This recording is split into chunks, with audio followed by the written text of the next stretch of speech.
पातळीच्या बैठका घेतल्या आणि जिल्ह्यातून प्रमुख जे पदाधिकारी आहेत ते सर्व पदाधिकारी आज प्रमुख पदाधिकारी आज या ठिकाणी शिवसेनेमध्ये दाखल झालेत. मी त्यांचं सगळ्यांचं शिवसेनेमध्ये स्वागत करतो. मनापासून आपल्याला सगळ्यांना धन्यवाद देतो. खरं म्हणजे आपण एका विश्वासाने आलेला हा एकनाथ शिंदे तुम्ही म्हणालात कार्यकर्त्यांच्या मागे उभा राहतो.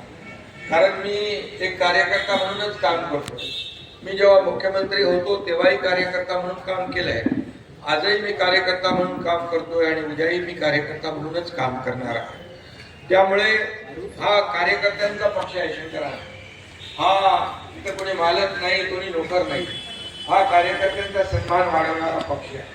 जो काम करेल तो पुढे जाईल. त्यामुळे या पक्षाची पद्धत आणि भूमिका आपल्याला मी सांगू इच्छितो की यामध्ये सर्वसामान्य कार्यकर्त्यांना न्याय देणं, कार्यकर्ता जो आहे हा खरं पक्षाचा एक बॅकबोन असतो, पाठीचा कणा असतो. ते कार्यकर्तेच आपल्याला आमदार, खासदार, मंत्री, मुख्यमंत्री, उपमुख्यमंत्री बनवत असतात. त्यामुळे कार्यकर्त्याच्या पाठीशी उभं राहणं हे माझं कर्तव्य आहे आणि बाळासाहेबांनी, आनंद दिघे साहेबांनी आपल्याला शिकवलेलं आहे. आणि म्हणूनच तुम्ही योग्य पक्षात आलेला ते आहे दुरुस्त. मी आपल्याला सांगतो, तुम्ही शरद जोशींच्यावर, ज्येष्ठ नेते शरद जोशींच्या बरोबर काम केले. 2 वेळा महाराष्ट्राचे संघटनेचे अध्यक्ष आपण होतात. त्यामुळे शेतकरी चळवळ काय, शेतकऱ्याचा वेदना आणि समस्या काय ते तुम्हाला चांगलं माहिती. मी या ठिकाणी आपल्याला एवढंच सांगू इच्छितो, मी नेहमी सांगतो की या राज्याच्या तिजोरीवर पहिला अधिकार माझ्या बळीराजाचा आणि म्हणून मुख्यमंत्री असताना जेव्हा शेतकरी सन्मान योजना केली, 6,000 रुपये थेट शेतकऱ्याच्या खात्यात जमा होऊ लागले. आदरणीय प्रधानमंत्री मोदी साहेब 6,000 रुपये या सन्मान योजनेत देत होते. आणखी 6,000 रुपये आपण टाकू लागलो. पीक विमा योजना सोपी केली. अनेक निर्णय आम्ही घेतले. जेव्हा अवकाळीमध्ये, अतिवृष्टीमध्ये नुकसान होऊ लागलं त्यावेळेस ज्या अटी शर्ती होत्या त्या आम्ही काढून टाकल्या. NDRFचा नियम काढून टाकला, 2 हेक्टरचा नियम काढून टाकला. सततच्या पावसामुळे होणारं नुकसान मिळत नव्हतं ते देण्याचा आम्ही निर्णय घेतला. आणि आता ऑक्टोबर नोव्हेंबर मध्ये झालेली अतिवृष्टी शंकरांना, त्यामध्ये शेतकऱ्यांसाठी आम्ही 32,000 कोटीचं या ठिकाणी पॅकेज जाहीर केलं. त्याचं वाटप सुरू झालं. कारण मी म्हणालो होतो की शेतकऱ्यांची दिवाळी काळी होऊ देणार नाही आणि त्यामुळे त्याप्रमाणे आम्ही शेतकऱ्यांच्या मागे उभं राहिलोय. आता तुम्ही आलेला, आता शेतकऱ्यांना पूर्ण महाराष्ट्रभर तुम्ही एक मोठी चळवळ जी आहे ही चळवळ तुम्ही सुरू केलेली आहे. तुम्ही त्या चळवळीचा प्रमुख भाग बनलेला आहे. त्यामुळे यापुढे मी आपल्याला सांगतो, जेवढे शिवसेनेमध्ये यापूर्वी देखील शेतकरी कार्यकर्ते, पदाधिकारी, नेते आलेले आहेत, या सगळ्यांची मोठ बांधून या ठिकाणी शेतकऱ्यांसाठीच महाराष्ट्र पिंजून काढायचा. शेतकरी, आपण म्हणालात की शेतकऱ्याला न्याय मिळाला पाहिजे आणि म्हणून शेतकऱ्यासाठी जेवढं जे काही करता येईल तेवढं आपण या ठिकाणी करू.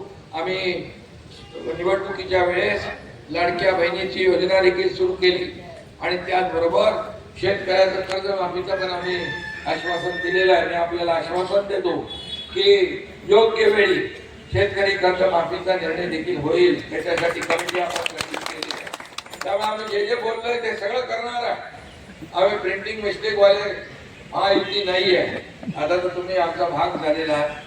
त्यामुळे ज्या काही अनेक सूचना आहेत, ज्या काही आपल्याला आणखी जी काही धोरणं आहे, पॉलिसी आहे, भूमिका आहे, ही आपल्या माध्यमातून देखील या महाराष्ट्रामध्ये ज्या काही समस्या आहेत शेतकऱ्यांच्या बाबतीमध्ये या आपल्याला तुम्ही BRS मध्ये काम केलंय, BRS लीड केलं महाराष्ट्राचा. तुम्ही जेल भोगलेला आहे शेतकरी आंदोलनामध्ये आणि त्यामुळे तुम्हाला मी एवढं सांगतो की हा शेतकऱ्यांचा, कष्टकऱ्यांचा, लाडक्या बहिणींचा, लाडक्या भावांचा पक्ष आहे शिवसेना. आणि त्यामुळे आपल्याला कुठेही आपण परिवारामध्ये आलेला आणि खऱ्या अर्थाने लोक विश्वासाने येतात. आज बघा इथं भोकरे मामा आमचे सर्व मराठवाड्यातले लोक आहेत, अनेक पदाधिकारी या ठिकाणी आले, अनेक लोकप्रतिनिधी प्रवेश करतात। हा सिलसिला जेव्हापासून मी मुख्यमंत्री झालो तेव्हा देखील आपल्याला माहित आहे की या राज्यामध्ये बदल घडवणं आवश्यक होतं, कारण सर्वसामान्याचं सरकार आवश्यक होतं, बाळासाहेबांच्या विचाराचं सरकार आवश्यक होतं, शेतकऱ्यांच्या विचाराचं सरकार आवश्यक होतं, माझ्या लाडक्या बहिणींना मदत करणारं सरकार आवश्यक होतं। आणि म्हणून तुम्ही म्हणालात की जसं दानशूर आहे तसं धाडसी देखील आहे, त्यामुळे त्यावेळेस धाडस दाखवण्याचं काम एकनाथ शिंदेने केलं आणि या राज्यामध्ये सर्वसामान्यांच्या मनातलं सरकार आपण आणलं आणि त्याप्रमाणे महायुतीला या राज्याच्या लोकांनी भरभरून दिलं। विधानसभेत देखील कमी वेळामध्ये दुसऱ्या क्रमांकाचा शिवसेना पक्ष झाला, नगर परिषदेमध्ये दुसऱ्या क्रमांकाचा पक्ष झाला, महापालिकांमध्ये दुसऱ्या क्रमांकाचा पक्ष झाला, आता झालेल्या जिल्हा परिषदांमध्ये देखील शिवसेना हा दुसऱ्या क्रमांकाचा पक्ष झाला। हे सगळं या आपल्या महाराष्ट्रातल्या तमाम जनतेच्या आशीर्वादाने या ठिकाणी होत आहे। म्हणून आपण एकत्र काम करूया आणि एक मोठी टीम शेतकऱ्यांची आपण तयार करा।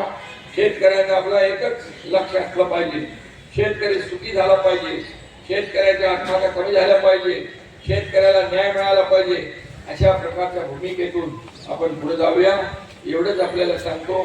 जे सर्व पदाधिकारी आज शिवसेनेमध्ये आलेले आहेत, शेतकरी संघटनेचे आणि जिल्ह्यातून आपण सगळे आलेले आहात, इथं सगळे आहेत, मी सगळ्यांची नावं घेत नाही, परंतु ती कार्यकारिणी आमदार माजी आमदार शंकरनाथ धोंडगे, संस्थापक अध्यक्ष महाराष्ट्र राज्य समिती, दत्ता आनंदराव पवार, नीलमताई केंद्रार, शिवराज शंकरराव धोंडगे, गोविंदराव मुरली भवर, मनोहरराव पटवारी, लक्ष्मणराव मंगे